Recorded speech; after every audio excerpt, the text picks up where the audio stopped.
कुडाळ तालुक्यातील नेरूरपार येथील डोंगरालगत असलेल्या विलास हडकर यांच्या घराच्या लगत असलेल्या डोंगराचा काही भाग खचलाय।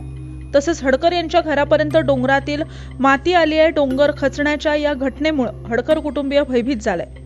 याची प्रशासनाने दखल घेत हडकर कुटुंबाला घरातून सुरक्षित स्थळी जाण्याची विनंती केल्याने हडकर कुटुंब शेजारच्या घरी स्थलांतरित झालं।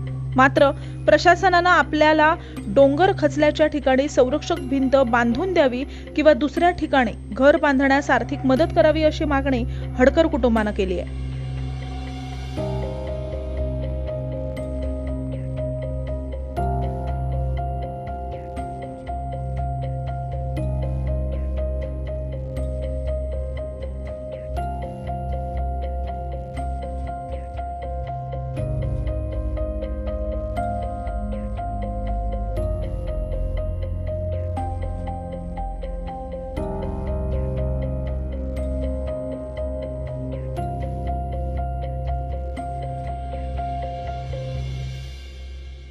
घसरत झालं आहे, माती खाली येते, झाडं पडतात, माती आली, पाणी येत आहे बुतू आतमध्ये घरामध्ये, घराला धोका।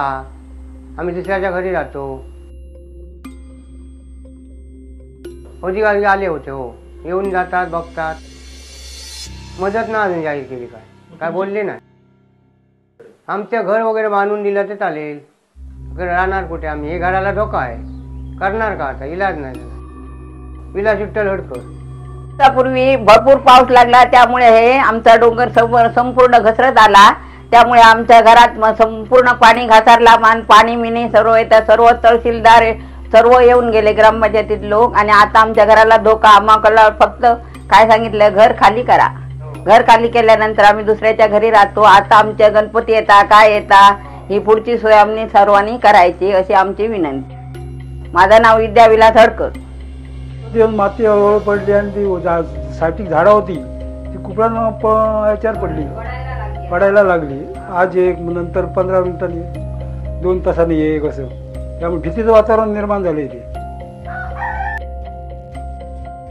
शासनाचे अधिकारी आले होते, तहसीलदार, प्रांत, ग्रामपंचायत आले होते। मागणी म्हणजे आता घराला धोका असल्यामुळे घरा सुरक्षित काहीतरी वगैरे बांधून दिलं तर बरं होईल, भिंत वगैरे अशी कॉन्क्रीटची।